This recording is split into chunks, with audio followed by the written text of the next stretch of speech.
Hello students, আমার channel তোমাদেরকে স্বাগত। শুরু করছি ক্লাস 12-এর থার্ড সেমিস্টারের একটি ভূগোলের ক্লাস। তোমাদের সামনে রয়েছে দেখো উচ্চ মাধ্যমিক প্রশ্নবিচিত্রার থার্ড সেমিস্টার, ঠিক আছে? তো এখান থেকে কিন্তু আমরা ভূগোলের চ্যাপ্টার ওয়াইজ প্রশ্ন উত্তর করছিলাম, অর্থাৎ এমসিকিউ করছিলাম। আমি বলেছি আগে চ্যাপ্টার ওয়াইজ শেষ করবো, তারপর তোমাদের মডেল সেট করাবো, ঠিক আছে? তো দেখো, চলো শুরু করি ক্লাসটি। উচ্চ মাধ্যমিক প্রশ্নবিচিত্রা থেকে থার্ড সেমিস্টারের ভূগোলের ক্লাস, চ্যাপ্টার ওয়াইজ ক্লাস। আজকে কিন্তু চ্যাপ্টার ওয়াইজ এমসিকিউ 4 নাম্বার পড়বো, ঠিক আছে? তো চলো শুরু করি ক্লাসটি, কথা না বাড়ি। দেখো, প্রত্যেকে একটু ভিডিওটা একটু লাইক করবে, শেয়ার করবে। দেখো, আমার ভিডিওগুলো মাত্র 4 থেকে 5 মিনিটের হয়, ঠিক আছে? তো অবশ্যই তো একটুখানি এটাকে শেয়ার করে দেবে, ভিডিওটাকে একটুখানি শেয়ার করবে, ঠিক আছে?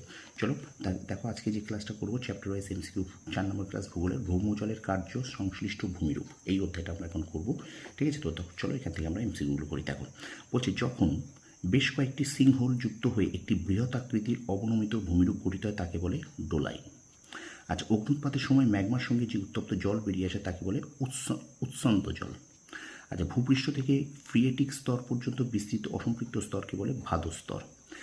ভৌম জলস্তরের নিচে অবস্থিত যে জলবায়ু স্তর থেকে সব ঋতুতে জল পাওয়া যায় তাকে বলে স্থায়ী সম্পৃক্ত স্তর। অথবা দেখো, আরেকটা প্রশ্ন অনুরূপ, ভূ অভ্যন্তরের যে স্তরে সারা বছর জল থাকে তাকে বলে স্থায়ী সম্পৃক্ত স্তর। পরে প্রশ্ন দেখুন, পাললিক শিলা গঠিত হওয়ার সময় কখনো কখনো জল তার মধ্যে আবদ্ধ হয়ে থেকে যায়, এই ধরনের জলকে বলা হয় সহজাত জল।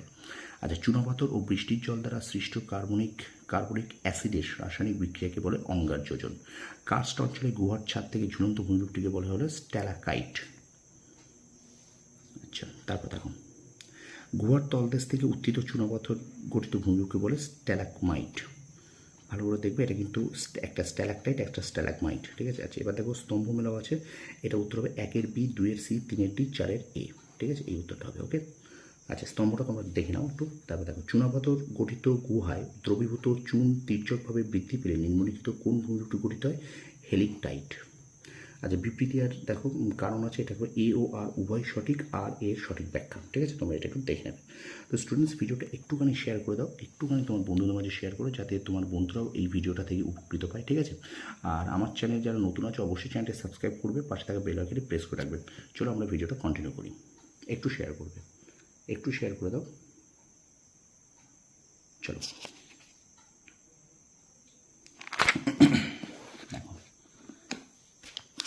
দেখো, এখানে যে চিত্রটা আছে, এই চিত্রটা দেখো, একটু ভালো করে দেখো চিত্রটা।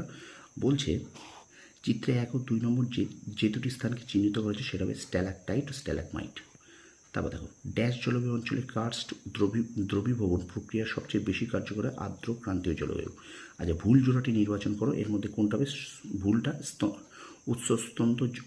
উৎসন্ত জল সমুদ্র থেকে প্রাপ্ত, এইটা হবে সি, ঠিক আছে? আচ্ছা, তারপরে দেখো, আচ্ছা, কার্স্ট ভূমিরূপগুলোটার আদর্শ ব্যবস্থা দেখো, এখানে 1, 2, 4 ঠিক এবং 3 ভুল। প্রত্যেকটা দেখো এখানে আছে, ঠিক আছে? 1, 2, 4 ঠিক এবং 3 ভুল, ঠিক আছে? দেখো, ওকে। তারপর দেখো, দুটি গ্রাইকের মধ্যবর্তী উঁচু ভূমিরূপকে বলে ক্লিন্ট। আচ্ছা, আরেকটা স্তম্ভমূলক আছে, দেখো স্তম্ভমূলক এখানে হবে 1-এর সি, 2-এর ডি, 3-এর এ, 4-এর বি, ঠিক আছে? তারপর দেখো, ভৌমজলের মূল উৎস মিটিওরিক জল। আচ্ছা, বিবৃতি এবং কারণ আছে, দেখো এখানে বিবৃতি কারণ এ ও আর উভয় সঠিক, আর এর সঠিক ব্যাখ্যা, ঠিক আছে? আচ্ছা, ভৌম জলতলের ওপর প্রবেশ্য শিলাস্তরের মধ্য দিয়ে বাহিত জলকে বলে ভাদস জল। আচ্ছা, প্রদত্ত চিত্রের কার্স্ট ভূমিরূপকে চিহ্নিত করা হয়েছে, এখানে দেখো প্রদত্ত চিত্রে কার্স্ট ভূমিরূপকে চিহ্নিত করা হয়েছে, এটা হলো সিঙ্কহোল। তারপর দেখো, যখন বেশ কয়েকটি সিঙ্কহোল যুক্ত হয়ে একটি বৃহৎ আকৃতির অবনমিত ভূমিরূপ গঠিত হয় তাকে বলে ডোলাইন। বটগাছের ঝুড়ির মতো চুনাপাথরের সঞ্চয় মাটিতে না নেমে যদি চারিদিকে ছড়িয়ে যায় তাকে বলে হেলিকটাইট। CaCO3 দ্বারা সৃষ্ট সমস্ত সঞ্চয়জাত ভূমিরূপকে এক কথায় বলে স্পেলিওথেম। এবং আজকের ক্লাসের শেষ প্রশ্ন দেখো, সোয়ালো হোল যে পথ দ্বারা ভূগর্ভের সঙ্গে যুক্ত তাকে বলে পুনর। আচ্ছা, আর একটা আছে শেষ প্রশ্ন, বিবৃতি কারণ দেখো এখানে এ ও আর সঠিক, আর এর সঠিক ব্যাখ্যা, ঠিক আছে? এটা হবে। ওকে, তো দেখো এই যে চ্যাপ্টারটা আছে, এই চ্যাপ্টারটা কিন্তু ভৌমজলের কার্য সংশ্লিষ্ট ভূমিরূপ, এই অধ্যায় থেকে কিন্তু আমরা মোট 25টা প্রশ্ন করলাম, 26টা প্রশ্ন করলাম, ঠিক আছে?